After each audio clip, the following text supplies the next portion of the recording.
All right, so what I'm going to do is I'm going to not waste too much time. I think I'm going to introduce Yoke to us. You probably all know her, but let's hear what my interpretation is of Yoke.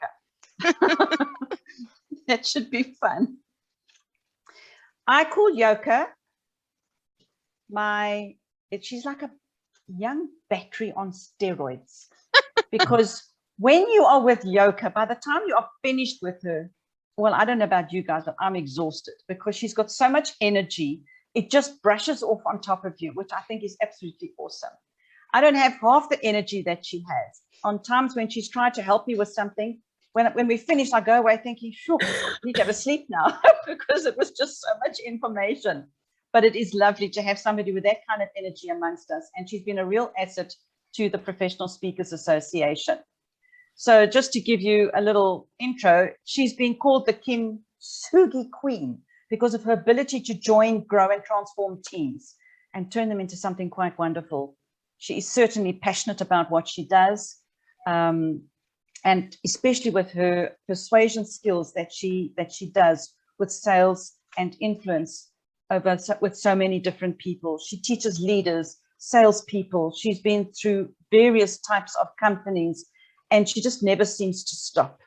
She, through Y Connect, she empowers leaders and teams to find their voice and to step into their power and speak in a way that people want to listen to them.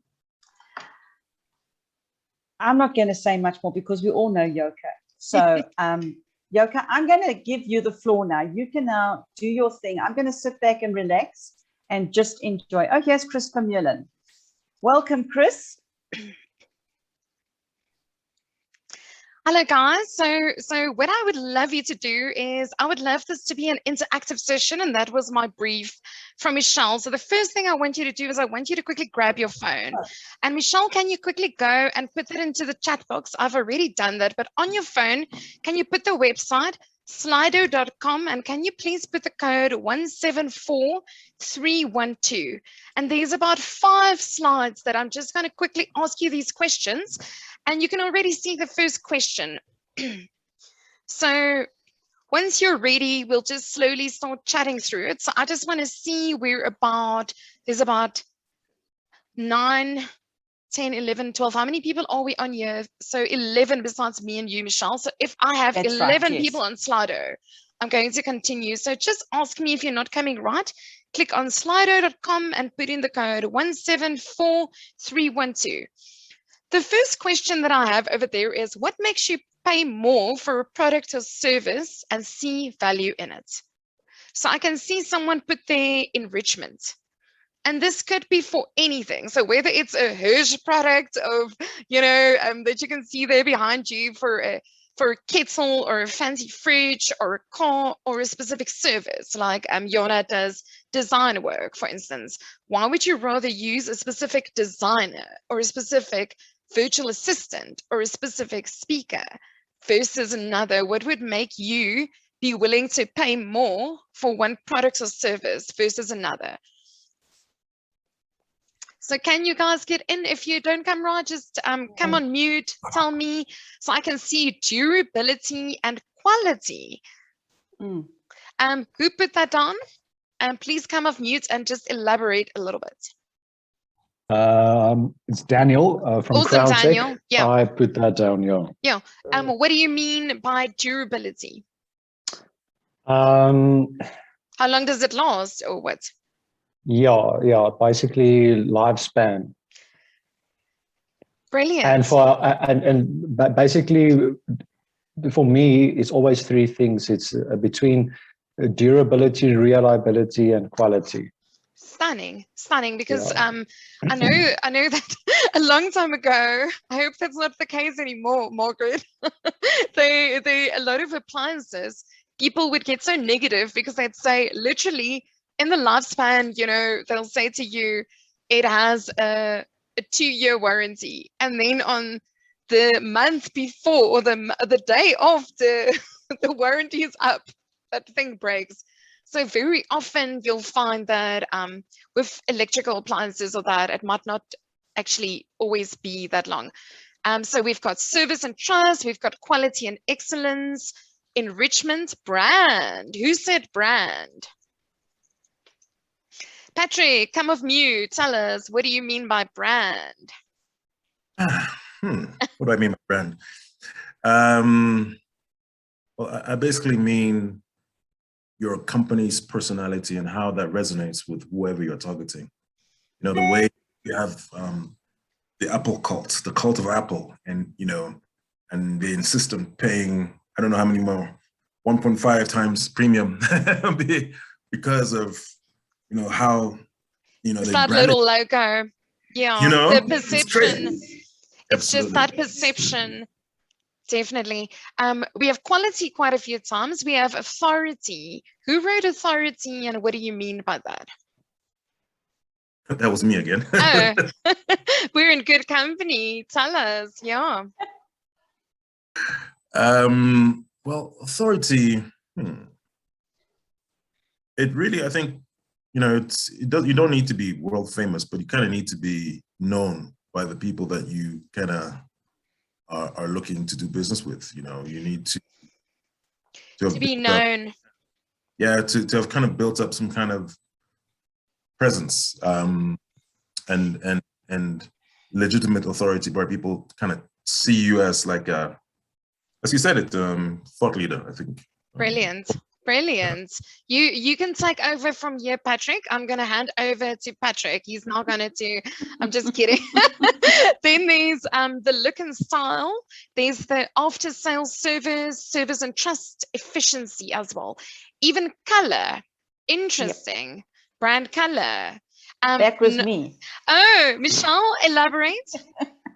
Well, if I like what the color, if I like the color of a product, and and I also put in brand at one point, those things appeal to me, and I would go for something if I like the style and the brand, the color. The color's got to make it for me. I'm very visual with that sort of thing. So there's a lot around brand color, for your own brand colors, even the colors that you wear. What kind of psychology do you give off to other people? So if you look at Jana's photo, my Greek friend, you'll see she's wearing pink. That's one of her colors that she always, that's her trademark color that she also often wears. So your colors actually says a lot about you guys. We're going to go to the next question. I think I've just jumped ahead. I'm sorry. So let me just double check that I haven't. Yeah. Next one. What makes you trust a service provider? Is it, you can put multiple ones. Is it testimonials or reviews? Is it a referral from a friend? Is it thought leadership articles? Is it how often they communicate with you? Is it the quality of their work? Or is it like you've sampled some of it? So you've tried it out, whether it's a cookie, a keynote, a bit of a training session.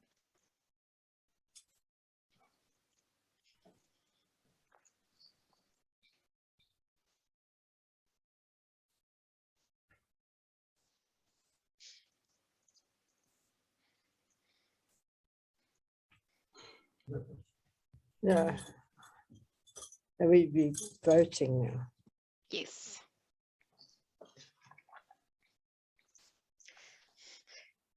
So guys, the reason why I'm doing these Slidos is just to show you that I'm not here. I'm not the person that knows everything. You actually know everything. And it's actually for you to realize in terms of your own market, what works for you. I'm just trying to guide your thoughts.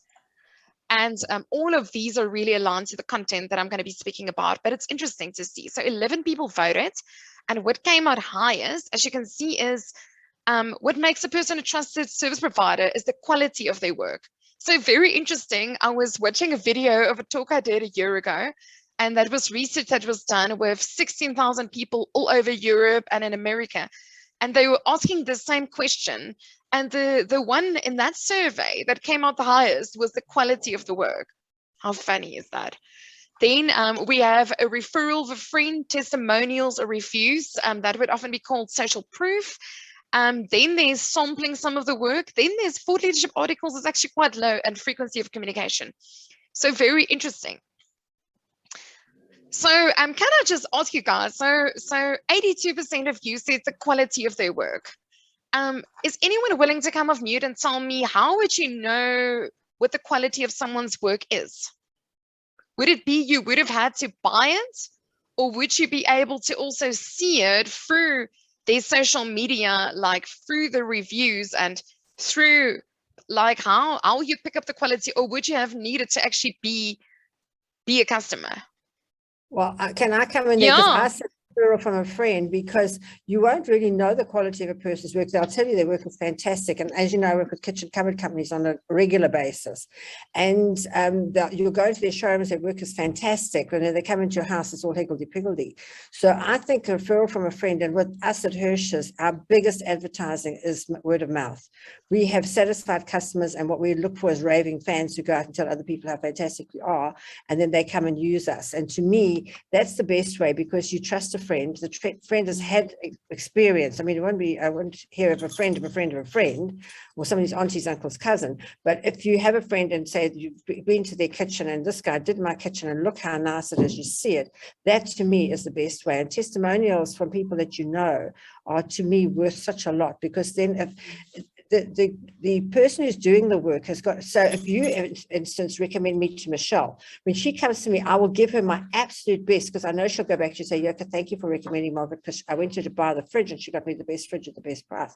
Yeah. If I don't do that, she'll go back to you and say, oh my God, don't recommend her anymore, because she was absolutely terrible. So it puts a lot of pressure on me if you refer me to somebody, and I will make sure that I go out of my way to make sure that that customer is happy and goes back to you. So that's why I put referral from a friend, because to me, that's the best way to do it and the best way to get the result, John.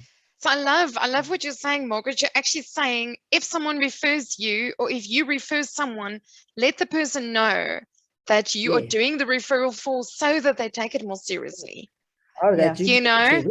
Very seriously. If somebody recommends us, we go to the nth degree and beyond to make sure they're happy. Stunning. So I've jumped ahead again. Sorry, guys. Next question. Where does your ideal client hang out? Maybe it's even not here. Then I'm sorry, then just don't put it.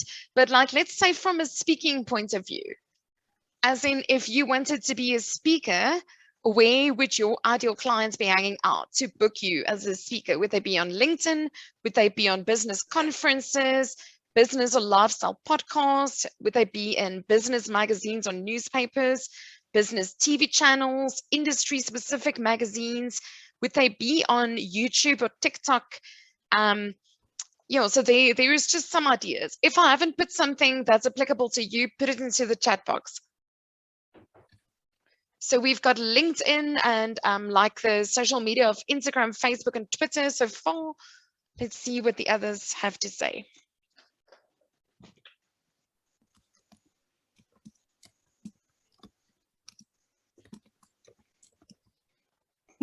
Wilbert, golf.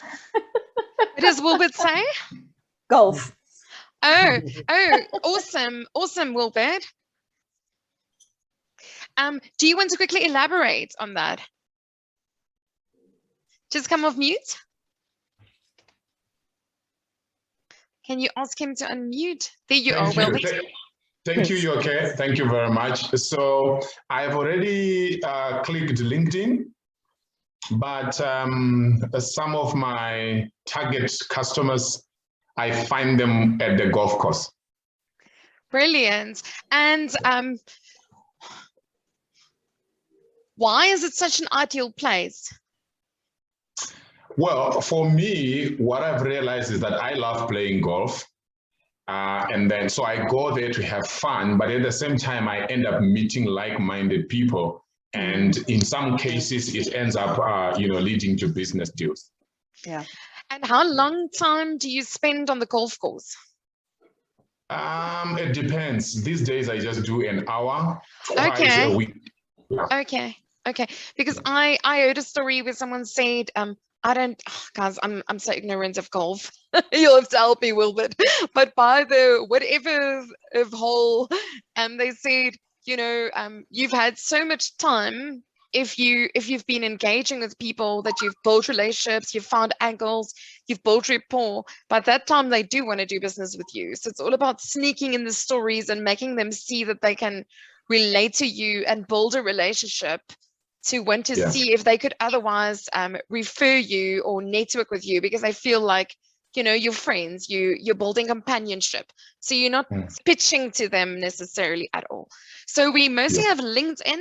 Then the highest is business specific conferences. Very cool. Then we have business magazines or newspapers. And then that's kind of equal with YouTube, TikTok, Instagram. So you would know for yourself which of these is the highest.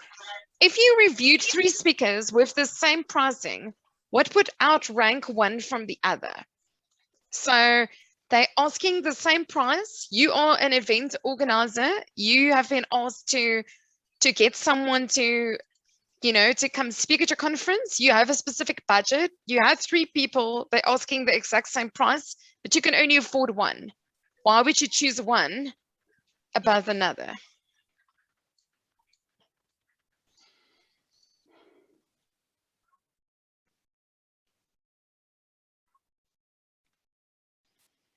Yeah, because sorry, Slido's kicked me Yeah, out. it's not allowing us to answer that. Is it? Okay. So let's not do that one.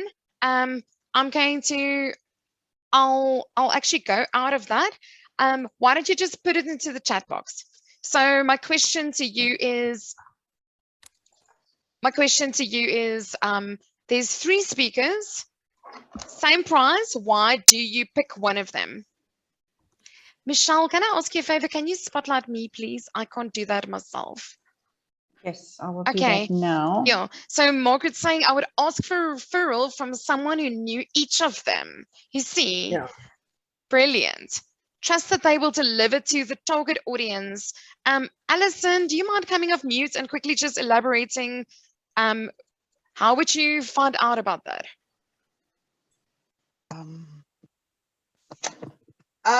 I think, Yoke, my whole life is about collaboration.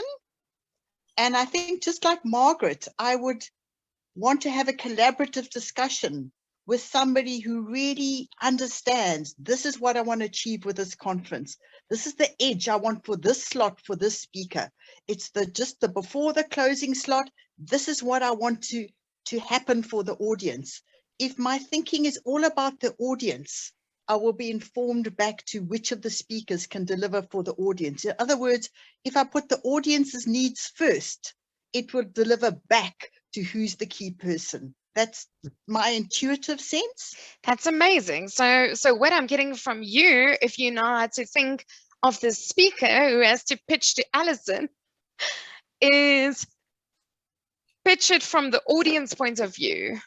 Why are you a fit from the audience's point of view? Don't make it about you. See how that audience can benefit from you. Why would you be their guide? Patrick is saying, I'd send a request and see who responds in the most customer-friendly or responsive way. That's very interesting. And that's also you go trying to see customer service levels there as well, hey? Nabila is saying relevance of message and content. Okay, by looking at their social media videos and websites, so she would be actually delving deeper to see, is there consistency? Are they an expert? If I have to say, if they say they're an expert in social media, do I see social media content on their social media website, YouTube? Are they actually that expert that they're speaking about? Brilliant. I just want to see the last one. Yana is saying, personality or experience that's the most ideal for the conference, and referrals from someone I know, asking for a 10-minute video sample specific to the conference. So actually adapting to that specific audience. Okay, brilliant. Thank you so much, guys. And ladies and gentlemen, it's been awesome. You've done so well, and I'll now be tying it in. So what today's talk is really about is it's all about, so many people have said to me, how do I establish my brand? And I had that same issue. I was working for very big brands. I was working for Oxford Publishers for many years, for Pearson Publishers. Then I moved to Entrepreneur Magazine, and then I moved to Auto Trader. And it was very easy to get appointments. People would always take you seriously. And there I walked out of Auto Trader into my own business. I was like, oh my goodness.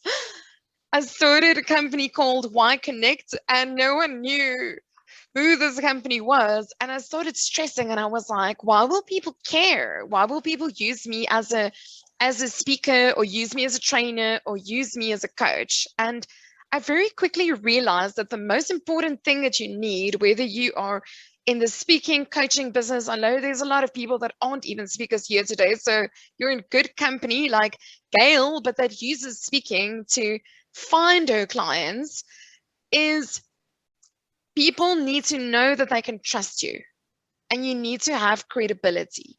So today's talk is really about that. And Patrick, you were using the word earlier, you were talking about having authority. So people want to know that you actually have something to say, that there is something worthwhile that you have to say, that you, you know, that you are on the authority on the matter.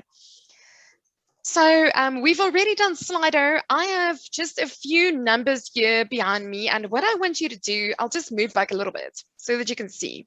So I wanted to ask you, just put into the chat box for me, which of these wines would you say is the most classiest and would you pay the most for?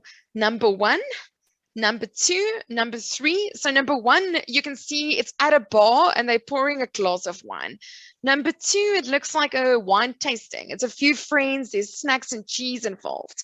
Number 3 is more of a reserved wine. It's special, it's in a wine casket. And number 4 is, in the olden days, you would call it in Afrikaans a papsak. So at varsity, you can see it's like a student, he's downing it in the corridor before he goes, I don't know, out or something. So which of these would you say would reach the highest price? Michelle, can you just help me to see the results there? Would you maybe like be able to collate? So I've got a few number 1s. Margaret's saying number 1. Yeah. That looks classy. Patrick's also, Jana's also 1. Chris is saying number 3. Okay. Princess is saying number 1. So, so we, at the moment, it looks like there's mostly number 1s. I wanted to ask you guys, what about number 1? You can put it into the chat box. What about number 1 makes that the classiest, most expensive elite option for you? And Chris, why number 3? Please put into the chat box, or if you're able to come off mute, Chris, I'd love to hear your voice.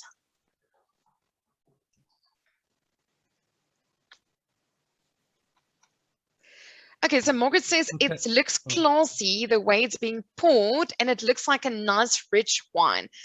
Chris, was that you? You're welcome to come off mute. Yes. Yay. Yeah, thank you. I'm helping my wife. We're still preparing supper, so that's why I've not switched on.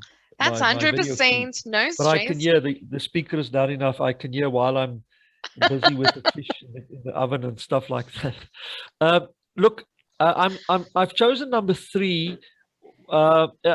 Because I know in the restaurants, the markup that they put on the wine is ridiculous. I know you said what is the most expensive, so maybe number 1 is. I'm thinking of, you know, going to a wine farm in the Western Cape and then doing some wine tasting and getting expensive wines, but still cheaper than I could get that same wine at a restaurant. First thing, and then I can buy that what suits my taste. I think that's for me important. You can bring whatever. If I don't like that kind of wine, and I'm not a connoisseur, although I've done a wine tasting course, I know what I'm looking for. Let me put it this way. But I'm not, you know, don't go on what I like to say. I know, because I've been taught what you drink with fish, what you drink with red meat, what you drink afterwards with your dessert. So I'm aware of all these things, but I still like, I don't know, for me, going to a wine farm and having it nicely packaged, it just makes me feel, as a customer, feel special. So I ignore what the restaurant has to offer. Thank you so much, Chris. So can you see that Chris is a target audience that doesn't want to spend the most on wine, but he actually knows wine. He is he's a connoisseur in a way. He's done courses, but for him, it's all about where he sees value in wine. It's actually going to the wine estate, getting the wine that he likes. He'll probably take the wine that he's bought at the estate, go to the restaurant, pay them corkage, the wine that is brought there. While I'm seeing a lot of you guys are saying, Yana was saying the quality of the photo. I also saw that. Looks great. It looks like an advert, the one on the left. Even if you look at the nails of the lady, you can see it's done. So it's like a very polished look. Can you see that, right? So a lot of reasons why people see value in products could have to do with the packaging. Alison saying when it's an experience. So number 2 in the middle is also an experience, because that's like a cheese and wine tasting with friends. So immediately you would actually possibly pay the most for number 2. Because number 1, you're sitting there at the bar, maybe it's a really high end. So maybe you're at the Westcliff and you could pay a lot for that wine. While if you're at a really high end restaurant and you're doing a 6 to 8 course wine pairing event with a wine connoisseur that's coming to you, talking about the food, talking about the wine, it could be the exact same wine that Chris went and bought at the wine estate at, let's say that bottle of wine was 80 Rand at the wine estate. Let's say at the Westcliff, they're selling it for 150 Rand a glass, while at this wine experience, you're paying 850 Rand per person for your wine and food, but for that same glass of wine, you're actually paying much, much more. So can you realize that you shouldn't commoditize yourself or your brand? You could offer the very same thing, and you don't want to be the papzak. You don't want to be the student option that just gets downed, that's just for a quick fix to put a person on a high and that has no longevity. While even though Chris's option, the number 3, which might not be the most expensive, is going to cause a lot of word of mouth, because he is going to have bought, 12 bottles. For every birthday, he'll be giving it to someone. There will be a story about it. He'll be marketing the wine estate on their behalf, and they would be not getting any money. So Alison's saying, yes, definitely don't want to be the papzak. Exactly. So I wanted to share a little story with you guys that has really been profound for me. I can't even remember in what book I read about it the first time, but this made me really sit up. And it's a story of the black pearls. And I went and researched it quite a bit to share a bit more with you guys tonight. And it was very interesting. There was a guy that was selling, and I'm wearing pearls for you tonight, but they are white pearls, not black pearls, unfortunately. And at that stage, for many, many years, people were very much focused on white pearls, and that was the go-to pearls. People were making a lot of money out of it. And then this specific guy realized that there were black pearls available, but the only place where he was able to sell it was on the islands, and he was selling it for a few pennies. And he said, this is ridiculous. And finally, they managed to actually get it into, you could see the black pearls managed to find its way into the crown jewelry.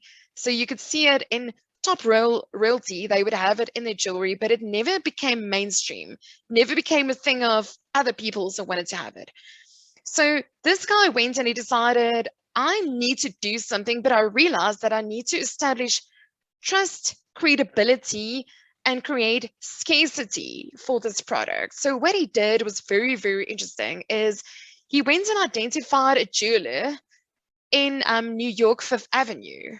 And his name is Harry Winston. And he managed to sell all of his black pearls to Harry Winston that he had available. Harry Winston then set it into beautiful jewelry. And what Harry Winston then did is he displayed it in the windows of 5th Avenue, New York, where the top diamonds, the top whatever jewelry was being displayed. And he put a hefty price tag. I've heard that one necklace of black pearls at a stage was sold for $1 million. And that Coco Chanel actually sold a building based on one sale of pearls. Interesting. And what they did is immediately, what they call it is they were anchoring it.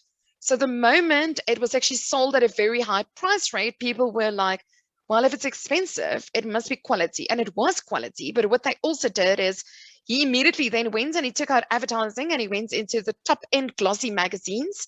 So immediately it created that look and feel. It was on Fifth Avenue. It was in the windows of Fifth Avenue. It was in these beautiful magazines. And then what they did is they created scarcity. So they only made a certain amount available. The moment you have scarcity, it creates demand because now people have the fear of missing out.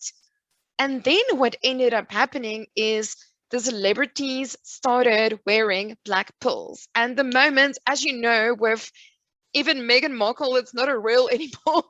The moment royalty or celebrity starts doing something, everyone wants it.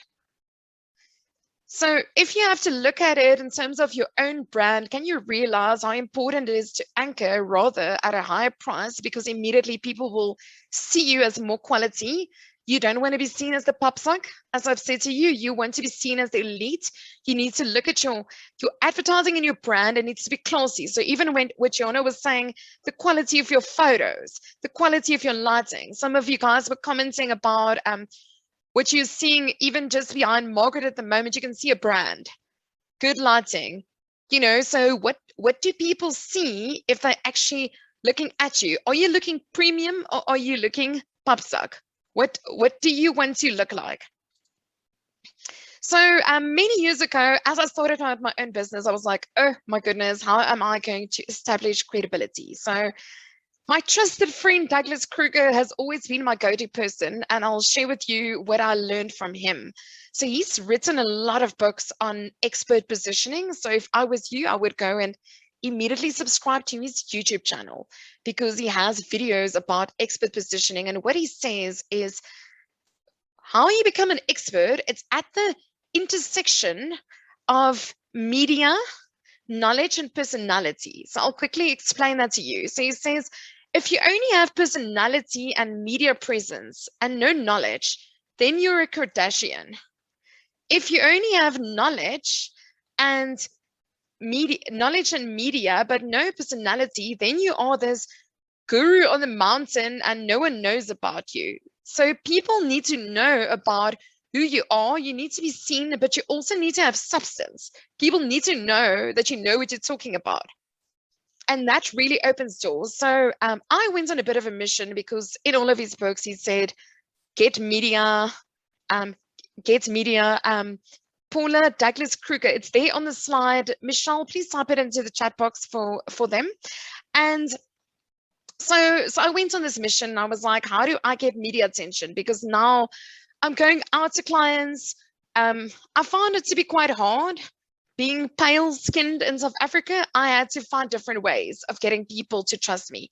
So I was like, let me get into the media. Maybe then people would want to use me.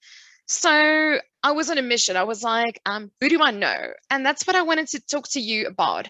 It's called the 6 degrees of separation. So I went to a ranch show event where a book of Douglas Kruger was being launched. As I said, I've been reading his books for, I don't know, 10 years, 20 years. And it was interesting. So there was a guy that you can see behind me, Dave Nemeth. He has a company called the Design Authority, and he was arranging this event. And I met another girl at my table called Carla Linke Jonker. She's based in Port Elizabeth as well, Michelle. And she now runs Future Females in Port Elizabeth. And anyway, Carla knew Dave. Dave knew Douglas. I got to know some of the people. I was there with my sister. Be aware that people are watching you. A few months later, I was at a speaker's boot camp of Chris Vermillion, who's on the call, who's making food, that was speaking earlier, right? And Chris organized that we were all dressed up and we were actually doing a showcase. So we were presenting for 2 different talks, and they had a videographer there and they had a photographer there. So we actually got photos of us in action, speaking in a venue. And then we got some video footage. How amazing is that? Afterwards, we did a lot of effort with our hair, our outfits. We were looking quite credible. And me and the one guy from Toastmasters, Valentine, we took a few photos of our cell phones standing there, because we felt that we were looking quite special. I don't know. It was on a Sunday. 10 minutes later, I had a voice note from Dave Nemeth calling me saying that he's not exactly sure what I do, but he needs me to send my bio urgently because he needs me on his radio show in the next week. So within your networks, there are people that could give you media attention if they know what you do. Do you know that people are watching what you're doing? So be careful what you post on social media, but don't be shy about posting about your work because it could actually open up opportunities. So, so Dave and I had an amazing time. We had about an hour interview talking about sales, presentations. So what I realized, and this is my tip for you on a thought leadership level, ask yourself, what are the problems people have that is in my ideal target audience? What are the solutions that I have for them? And what topics could I talk about that could help them address some of those problems? Can you then offer that to a radio show, to a magazine, to a newspaper? So instead of exactly what Alison was saying, don't make it about you. Don't say, oh, I'm so amazing. No, you're not. Make it about them. So if you know that that they're so like with him, he had a show on design thinking, and he said to me his angle is design thinking, his target audience is this and this. And when I looked at his target audience, I had to see what are the issues, what are the businesses struggling with. So I asked him, and he said to me, they do a lot of marketing, so they would do presentations for clients, big marketing campaigns and advertising strategies. But he said where it fell flat is people would get leads, but they wouldn't be able to convert it. It fell flat on customer service and actually the follow through and one-on-one conversations. So I made both the radio shows with him around sales. And actually, how do you manage your sales teams? How do you do a sales pitch? How has sales changed? Things like that. So when you're looking at offering thought leadership, my tip for you there is make it about the channel and the audience. Ask them, what are the problems that the clients have? What are their dreams and desires? Or even better, can you do research yourself? So I used to work at Entrepreneur Magazine in sales, and I used to always help my clients get PR because that's just what I did. I was like, a shame. It's so hard to get PR at Entrepreneur Magazine. Maybe I can guide them to get PR because they're already paying a lot of money for their advertising.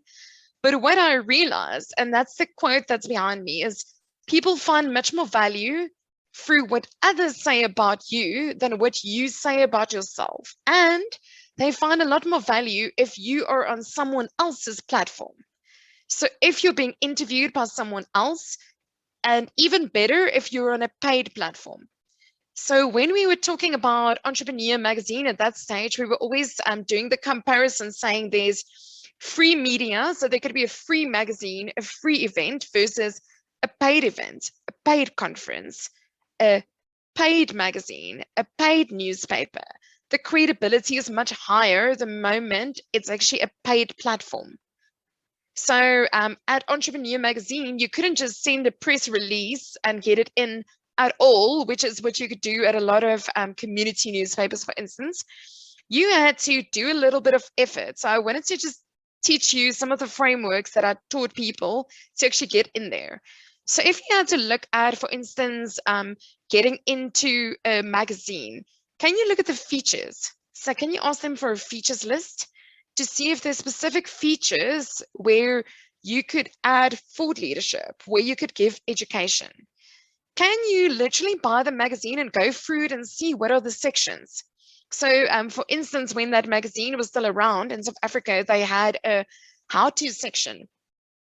So you could pitch anything that's how-to for business to grow medium-sized and small businesses and even corporates that had to be how-tos, that had to be sales-orientated, marketing-orientated, strategy-orientated, but very much like to the point, 1, 2, 3, 4 bullet points. That was the kind of style. So see what section, ask them if they have a style guide, ask them if they have a minimum amount of words. Make it as easy as possible. If you're sending something to a news outlet, so don't copy and paste. Don't just send them a blog article that you've sent to 50 other places. Can you actually make it exclusive? So if you wanted to write something, offer it to them, have that scarcity concept of, I've put this article together on leadership during COVID. that I wanted to exclusively offer to you. Please, can you tell me if you wanted to make use of it? If you say no, then I will go to Forbes magazine, or you get what I mean. So then they have a deadline and you're actually giving them something of worth. People don't want to use the same thing that's been used everywhere else as well. Other places where you could do thought leadership is you could get onto people's podcasts. So what I found is the moment you've been on one radio show, I don't know, it's like a catapult effect. Then you'll send that link to another radio show. Or then if you've been in one magazine, then others want to interview you. So just get one. Just try to get into one and you will get many more. But what I also wanted to say is you also don't have to be on radio or TV or that like every week. What I found, the value that it's meant for me in terms of actually getting business and growing my business is it warms up leads. So I'll give you an example. So there was a client, I met this client, we were speaking together at a University of Johannesburg entrepreneurship event. I was the MC and he was on the panel of experts.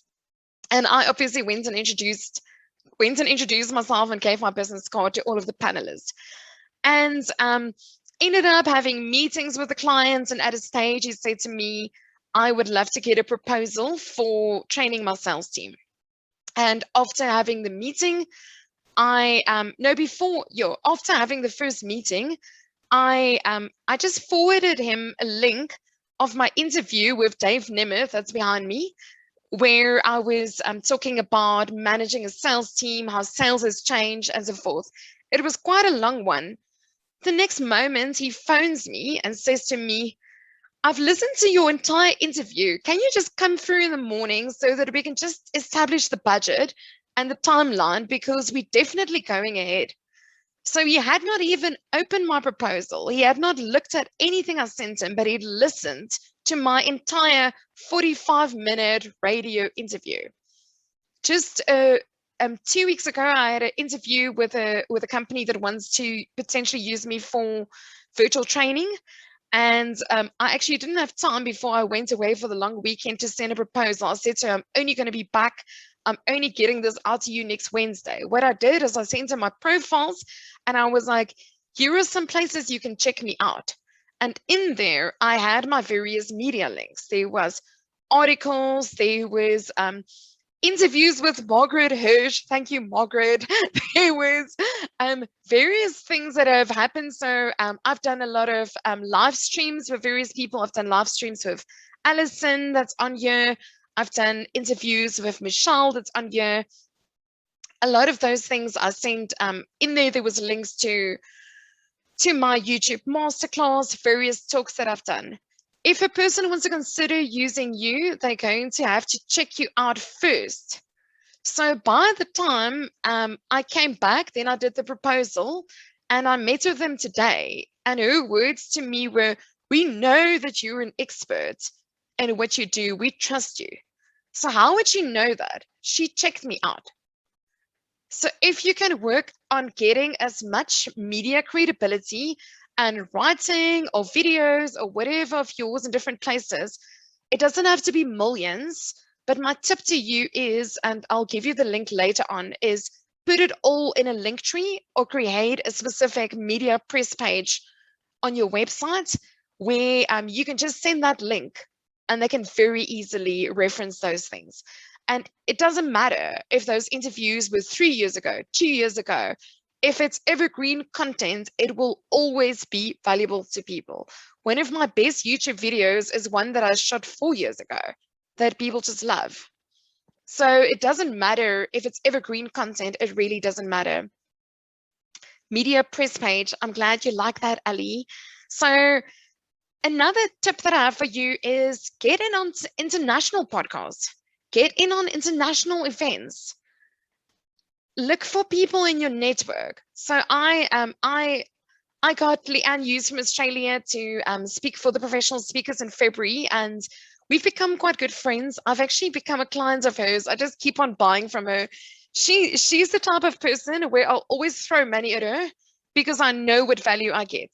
before she'll do an event where she's marketing it, and I would have signed up, not been able to go, but I would just go and buy the course because I would have heard so many testimonials from people, and I've had so much immense thought leadership for free from her through her podcast that I will always support her, because I know that the gold that I'll get on how to do the things that won't necessarily be shared on the podcast, that is solid gold. So can you get to that level where people just want to support you because they've had so many freebies from you, thought leadership, they've seen so much of you, they know it's going to be amazing. Another person whose podcast I was able to get on was, this was through a Facebook group. So can you actually go on speaker Facebook groups? Can you actually go and see a lot of speakers will actually post there and saying, this was Elias from the Giraffe. He actually has a speaking mastermind company. He's based in the UK. And he was saying that his theme for the month was all around confidence, and he was looking for psychologists, neuroscientists, and I don't know what. And I said to him, I'm not any of those things, but I am an NLP practitioner, and I do teach my clients how to be confident and how to build the brain power confidence to actually, step into the confidence for speaking. And he was like, okay, just book an appointment with me here. And I got onto his international podcast. So there's a lot of sites that I can send to you afterwards, where you can also monitor to see what are people looking for in terms of podcasts. I was introduced for the professional speakers through one of my South African friends to get onto international conference speaker. So what I wanted to ask you is, they call it the 6 degrees of separation. Can you make a list of people in your network? Who are the people that you know that could introduce you to people to get media attention or meetings with clients that you want to do business with? So Michelle, on that note, I want us to quickly do a breakout activity because we're getting to almost to the end of my content, almost. But what I want you guys to do, so let's just have a look. So there's 16 of us. Michelle, if you were going to... I have to go to dinner 100%. It was so nice to have you. Thank you so much. Give me the recording so I can catch up on the rest. Okay. Sorry about that. I have to go. Thank you. It was so nice to see you. Thank you. Bye-bye. Guys, do you want us to do the breakout activity? Can I just have a yay or a nay? Yay. Yay. Yes, of course. Okay, so we're going to do a breakout activity, and we're going to put you guys in. So how many people do we have here, Michelle? 13. So let's just say 3. Gail is going to have to leave. Yeah, so there'll be 14. So we can do 7 rooms of 2 people each. Yes. So guys, what we want you to do in your rooms of 2, I want you to discuss the following things, and I'll quickly put it into the chat box as well. I want you to say to the person that's with you, what is the main problem that your client is trying to resolve? So let's just say the problem of your client. Then I want you to know who is this target audience? How do you solve this problem? And then, what topics can you potentially speak on radio, TV, podcasts, or write on to solve a specific problem? Michelle, can you just say that out loud again, just so that everyone can recap while I'm quickly typing this? Okay. So number 1, the problem of your client. Number 2, who is the target audience? 3, how do you solve the problem? And 4, what topics can you potentially radio, TV, podcast, or for magazines? 100%. So what topics can you potentially speak on or write about? So I don't want you to necessarily, so I want you to think like, who is your target audience, but then say, did I actually put, so Chris has to leave, no worries. Let's just also say what topics, but then also say what specific channel would you try to pitch for? Does this make sense, everyone? Because we're just going to give you 2 minutes each to discuss with your person, and then we're going to ask a spokesperson to give feedback from you guys. And are you putting them in rooms, Michelle, or must I quickly do that? I've created 6 rooms, so we can assign automatically. But you and I don't need to go into the rooms. 100%, 100%. So I will set an alarm once they are in there. So, so guys, does that make sense? Are you happy with the question? Discuss it with your buddy, and one of you are going to come give feedback. How much time have we got, Yoke? So 2 minutes each, and then we're going to give you an extra 1 minute each to just give comment. So let's just say in total, we're going to give you 6 minutes. Okay. Is Thanks, that Yoke. okay? Okay, I'm going to open the rooms now. Have fun.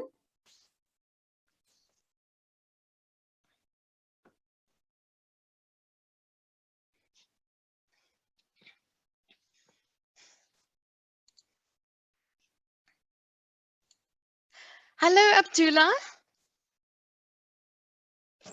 Hello, Yoke. How you doing? Very, very well. So it looks like I'm in a room with you. So let's just go right ahead. So tell me a bit, what is the problem that you are sitting with? Or what is the problem that your clients would be sitting with?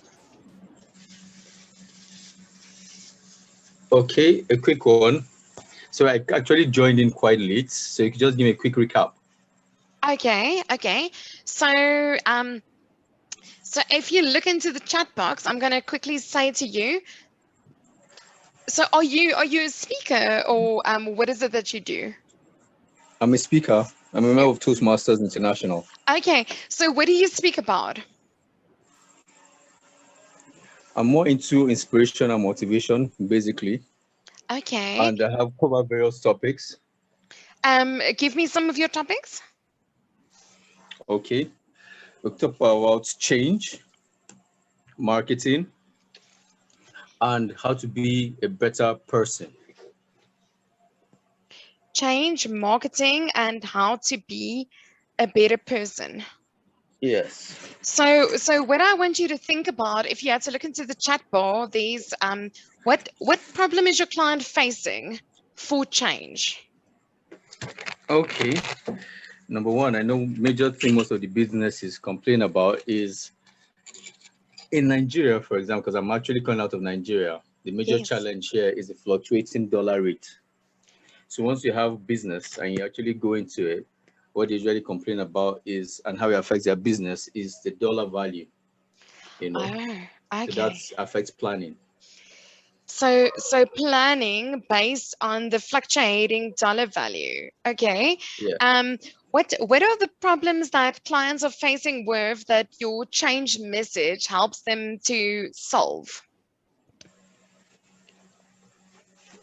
Basically, it's just to understand that where you are is not a permanent position, and in time you can always overcome it if you persevere and you're consistent. Where you are is not a permanent position. So what is their problem? Are they stuck? Are they negative? Like what is the fire they're experiencing, or why do they need your change work? Okay, what they need is quite, let's say, quite direct. For planning purposes, you know, in most cases you have a plan. For example, I have a plan. I work with 1,000 USD or 10,000 USD, as the case may be. Once it comes back, you now realize that once you need to pay back, you are paying back about 15,000 USD, which has totally exploded your budget. So obviously that becomes a dilemma. How do I work with this going forward? How do I increase? How do I scale and work with this kind of unpredictable changes? So that's what they have. And that could be tough, especially when you're working with international markets. Yes. So their problem is there's unpredictable changes Yes. what people would budget for is not necessarily what they end up paying. So it could be like, it could lead to cash flow issues. It could Yes, lead definitely. to profitability issues, you know. Definitely. So if they're not agile or flexible enough in their planning, then they end up having a loss. Thank you. That's it. So what this is about is who is the target audience for your work? I try to look more at the entrepreneurs, small and medium scale businesses. Okay.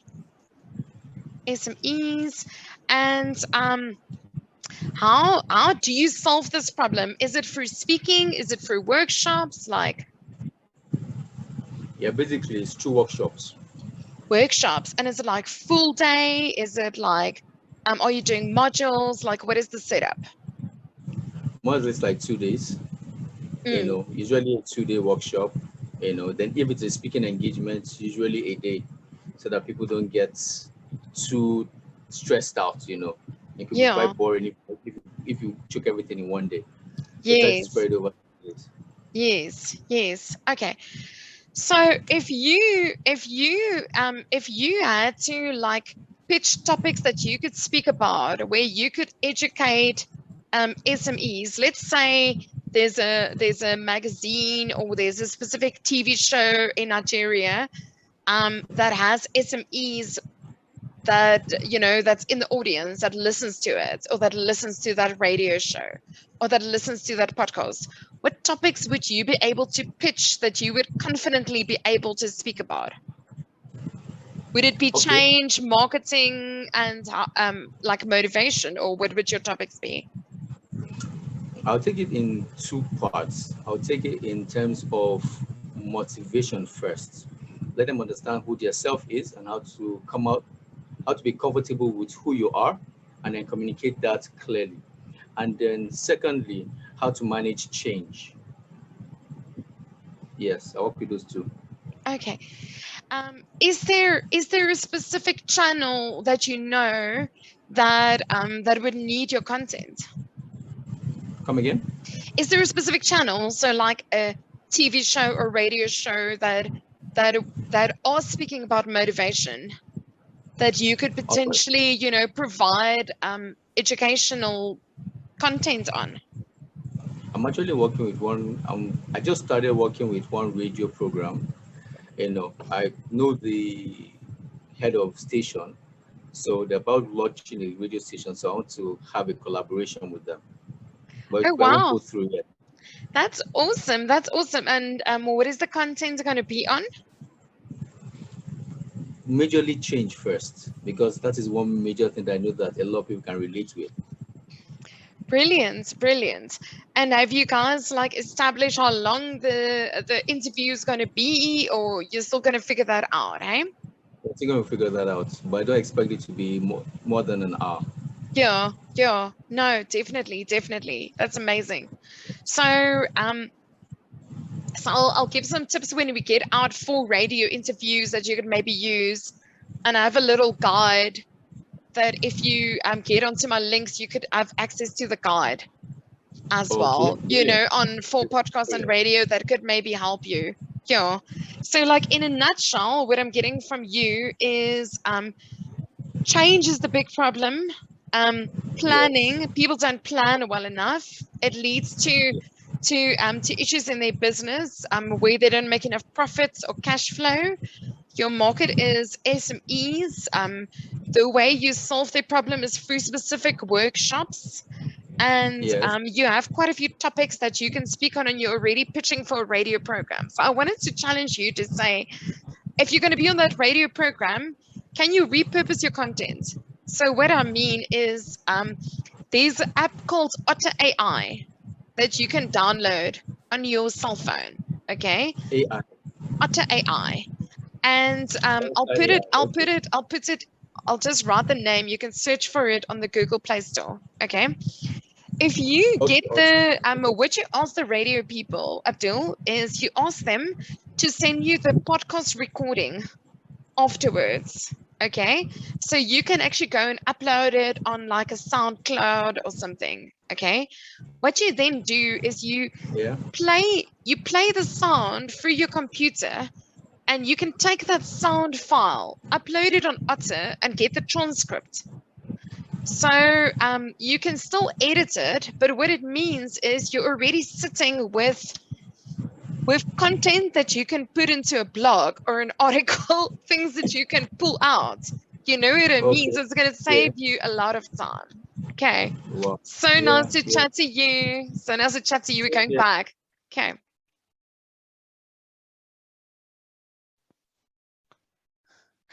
I was in a room, Michelle, so I just went with it.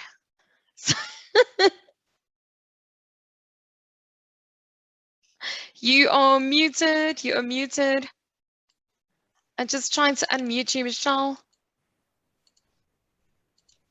Yeah, sorry. I realized the numbers were dropping as the rooms had been made, and then by then it was too late to change it. Don't But stress. it's fine. Don't stress. Don't stress. I had a very Alison was interesting. having, yeah, Alison was having a lovely conversation on her own because the person she joined in the room with, they didn't participate. Oh So no. she was talking to herself. Oh no, Alison. But then you can just have to share with us directly the question. So if you've shared it there, so I'm just going to ask for a volunteer first, because Nabila, we haven't heard anything from you yet. Do you want to give feedback on your room? Like what were the problems that you guys have? Who's the audience? If you wanted to go through those questions that's in the chat box, you know, who's the target audience? How do you solve this problem? What topics did you guys brainstorm, and is there specific channels you want to pitch for? Yeah, thank you so much, Yoke. So yeah, I mean, we had two problems, and so mine comes from my profession as a physiotherapist. So I spoke about just my target audience being a person who, a mom, you know, a mom who wants health well-being for her and her family, and they constantly have pain or injuries. And so I solved this by providing them with leadership and how to manage, thought leadership and how to manage, and how to add why movement is important at all ages, and how to incorporate it into their lifestyle. And then one of the avenues that I've identified is community radio stations and lifestyle shows on those radio stations as a channel. And then I was with Patrick, and Patrick helps business. Can I just make another suggestion? I don't know if this is also a target audience for you, but I'm just thinking of myself, by the way, is do you know how many people have developed back issues because they're not sitting on proper chairs at home? So I literally went and invested money and bought myself a ergonomic chair that supports my back, and that's forcing me to have better posture. So I think that that people have actually developed issues. One of my friends, he actually has to go for a backup, and he's been working on a coffee table with his laptop and hunching down. And I was like, no, your posture. So even if you're thinking corporate clients all need the wellness, you need to sit like this. I don't know if that's something you'd want to do, but I'm just putting it out there. That could also be another option of thought leadership that people actually need, you know. Yeah. Sorry. And that's great, because that's precisely everything I'm seeing in my practice at the moment. People working from home, people and their back pain. So I mean, I've thought about it, and I just it's a really, really interesting idea to develop. And so Patrick's problem, Patrick's target market was a male. It was a male who with quite a high income business, with high revenue business, and they need help on how to scale their business, particularly from an HR and design perspective. And so Patrick helps them with by doing this, and he identified as his channel word of mouth to be a key avenue for him and referrals. Brilliant. Who wants to go next? Ali, do you want to go? Sure. I actually said to Michelle when we came out of the group, it was the weirdest thing talking to myself. But I decided, you know, I'm here. This is an opportunity for me to talk to myself. So I had a little soul talk to myself, and it was quite amazing what came out. So what is the main problem of your client? I felt like with spiritual purpose, they have a sense of spiritual purpose, but they have a lack of confidence, and how to deepen their confidence so that they can fulfill their reason of why they came to this earth. Mm. And my target audience, I think, is who I used to be, so I understand their heart. But I'm not that person anymore, so I hope I can guide them on their journey of their becoming, if this makes sense to you. Just for the rest of the audience, who were you used to be, just so they understand? What do you mean? I must explain. Yes. Just in 30 seconds, not your keynote. Okay. No. I don't want to make it long, but my battery's getting low. I might have just watched my battery. No worries. But who I used to be was lacking in confidence. Okay. So that I couldn't do the things I do now. Brilliant. I look back to that girl who was in the audience even 3 or 4 years ago. She was such a different woman to who I am today. So if it makes any sense, my target audience is that girl sitting in the audience still. And can you just tell them what kind of PR have you had this last year? Because you've been in magazines, radio, different places. Just like, how did that happen? Because a lot of people can learn from that. Yeah. You know, I don't know how else to say this, but to speak your truth whenever you're with people, because whoever you're with, you're touching somebody's life, and it's the 6 people removed. It's exactly that principle you were talking to. When you share something of who you are and you inspire others, that person becomes inspired to inspire the next, and that one becomes, and that's what thought leadership is. It's moving your thoughts forward in an inspiring way. So tonight, I must just tell you, Yoke, you really touched me, because what happened is I feel like I really started to dig into who my brand is through your questions. It was like live coaching. And then I was talking to myself, which was even funnier, I have to say. No, that's awesome. That's awesome. No, Yeah. that's awesome. I'll just say in a nutshell, Alison has been doing a lot of articles on personal brand. So even to do with, the clothing you wear. And then she's been on quite a few international radio shows, panels. She was speaking for Mind Valley. So the moment one thing opens up, more just opens up. Have you seen the same thing? Hey, Ali? After speaking at Future Females, it just becomes that unbelievably ripples. Just start getting that first one. Yeah, I just wanted to get another comment. Anyone else want to share from their group before I just go into the last nugget of content? Yana, yay! I can share about Sean, what he said. So Sean from Crown Air and Energy Technologies, his focus is on cooling systems, so which is all about solving a comfort, to feel comfortable, and the process of cooling specifically. His ideal target market is your Netcare, Hirsch's, Timber City, so it's very commercial and retail. They're trying to move away from building. What they could talk about is energy conservation and also focusing on proudly South African, because it's manufactured in South Africa. And he would rather do YouTube and videos and that kind of thing, and podcasts, not writing. He's quite passionate about that and using his voice. That's on awesome. On my side, okay, so it's mainly printing and branding. So the problem being solved is combining quality, meeting budget, and meeting a deadline all rolled into one, and usually customized branding. So things that branding that other companies can't do very easily. So that's the problem being solved. Target audience is procurement officers, mainly.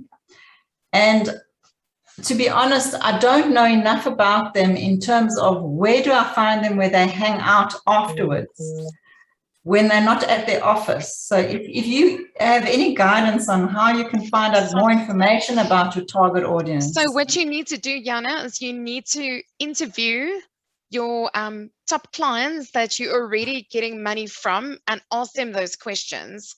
And I can send you a list of questions you can ask them.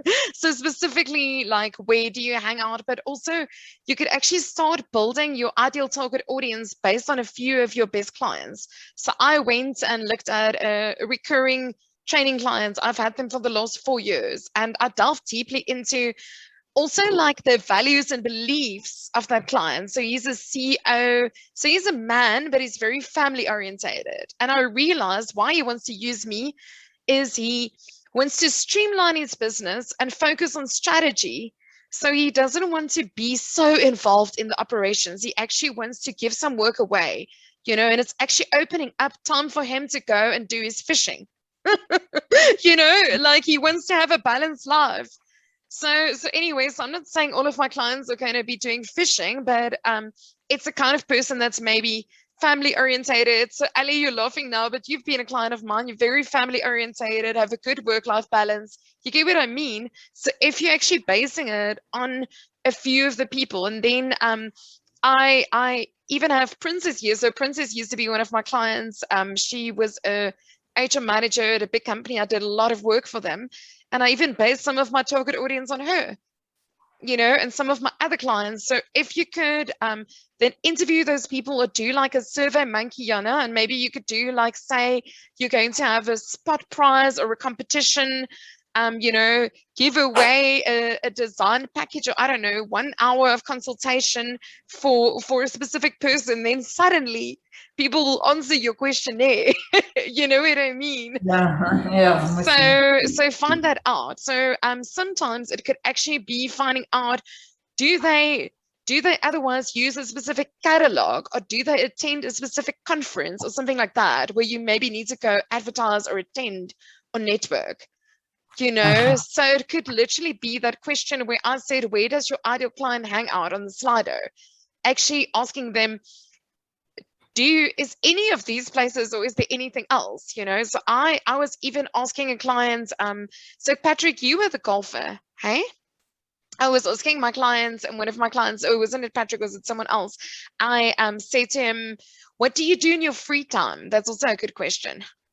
And he said to me, he doesn't watch, he doesn't consume any other media. It's just too tired. He actually watches sports. And I was like, what type of sports and that? And then you could get to, maybe it's golf days. You know, it's actually finding out where are those specific places. Otherwise, it could be doing putting business cards in a specific golfing shop.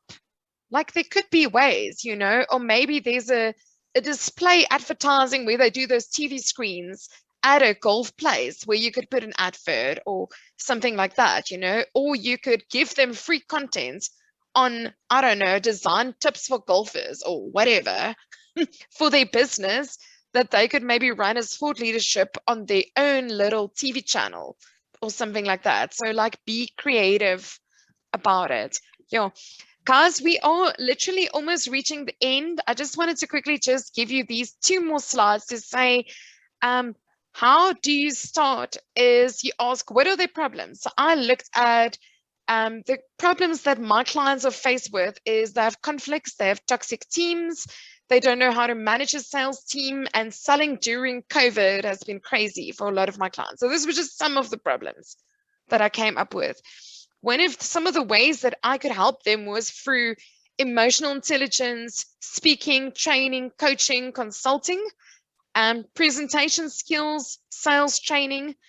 But in my toolkit, it wasn't just speaking, it was also consulting, coaching. So it would be one-on-one work, group work, individual work. It's wider. It's not just one thing. Then you ask yourself, what do I know? And then you start capturing what you know. So you do rapid brainstorming, you look for quotes for inspiration. You can do things like a review of bestsellers. So, so find books around design work, find books, you know, around other thought leaders, and you could actually do a review about that, and that could also become a nice piece of content that you have. So here's just a little tip for podcast or radio interview prep. Ask yourself what's your goals. If you're going on that show, ask yourself, what do you want them to think, feel, and do afterwards? Is there something specifically that you want? Do you want them to actually book a meeting? Do you want them to write a review for you? Is there a product you want to sell? Like, what is your aim? Do you want to actually try to get into a specific target audience? Because that is going to have a huge impact on the kind of stories that you speak about. If the aim is to use it as thought leadership afterwards to warm up leads, then you need to ask yourself, what stories do I need to plant more to build the credibility that I need? So realize the host will probably not do preparation. Print out stuff. If you're going there, I know now with COVID, you're probably not going there, but I've been at actual radio stations. Print out things for them. Give them a bio. Give them an intro in their hand. If you can send them 4 or 5 questions that they could ask you, or 4 or 5 topics you can speak on, make it as easy as possible for them. And what I realized is the audience can't see you. So I'm very like animated. So I'll be like nodding my head and whatever. And then you realize like no one can see you. So you need to make sounds. You need to say actually yes or whatever, so that the audience can kind of like pick up what it's about. And just the last thing is have a plug. So a plug is a call to action. So I have a plug for today that I've prepared for you guys, just to give you an example of this. Is a plug is where people say, how can we reach you? What are you about? You know, is there anything you can offer the audience or something like that? So my plug is as follow. I have a 6-week Power of Persuasion Mastermind. I'm going to be launching this on the 1st of November. If you want to get in on this, here are the 6 topics. It's building your confidence, writing your presentation, telling your personal story, virtual presenting, persuasion techniques, podcasting, and live streams. I have links available that I'll put into the chat box. There's a lot of free content, free tools on my YouTube. There's a lot of articles that you can read, go and enjoy. But the one that you'll find a lot of value if you are budget conscious, but you want to do something, it will help you a lot, is I actually did a masterclass with Donna from Israel on YouTube. And she spoke about the back end of YouTube. How do you set it up? All the technicalities, like amazing. And it's something like 350 Rand, which is nothing for a 2-hour mastermind. If you go to that link, you can very easily buy it and get access to the recording. And you'll find all of my free articles on this Linktree link that I'll put in as well. So guys, in summary, know what are the problems and the pain points of your clients. Know what are their dreams and desires. Figure out channels that you can pitch to. See who's in your network. Ask for introductions. But then make the audience your focus. Make the problem your focus, not you. Make it easy for the person. Do research. See, you know, if it's a magazine, see if there's a specific feature, if there's a style guide. Ask them how many words. Ask them what do they need, you know. Can you send them photos? Can it be high quality photos? And ultimately, whatever you do, get evidence. So whenever you speak anywhere, get photos. Whatever you do, post it on social media, because you never know when your Dave Nemeth is going to be watching you on a Sunday and asking you to be on his radio show. And when that will lead to a very big sales training session, keynote presentation, or big coaching clients. So don't think that you need to have millions of media presence to be a thought leader. Just a few things here or there that you neatly package in your Linktree link can be good enough so that you can actually warm up leads. So for me, it's all about, you don't want to spend 30 hours in meeting with a client before they take you seriously. You want them to have done the research, to be warmed up, so that you can actually progress the sale much quicker. And that is the beauty for me with thought leadership. It's about actually progressing the sale so that the correct people can find you, because you're making all of your content about your target audience in the topics that you can provide speaking, coaching, or like with Sean and Daniel, where you could actually offer your products and services, or Yana with your design work, or Paula with your speaking. So make sure that whatever you speak about, it can lead to a solution that you could do something about. If it can't, then you're wasting your time. So in a nutshell, I just want to say, when you go and you now have that opportunity, ask yourself, what do I want the audience to think, feel, and do? And make it about them. Don't make it about you. But sneak in stories, sneak in case studies, and you'll see the magic happen. And ask for the recording. Ask for the recording so you can use it afterwards. And that's all from me, Michelle.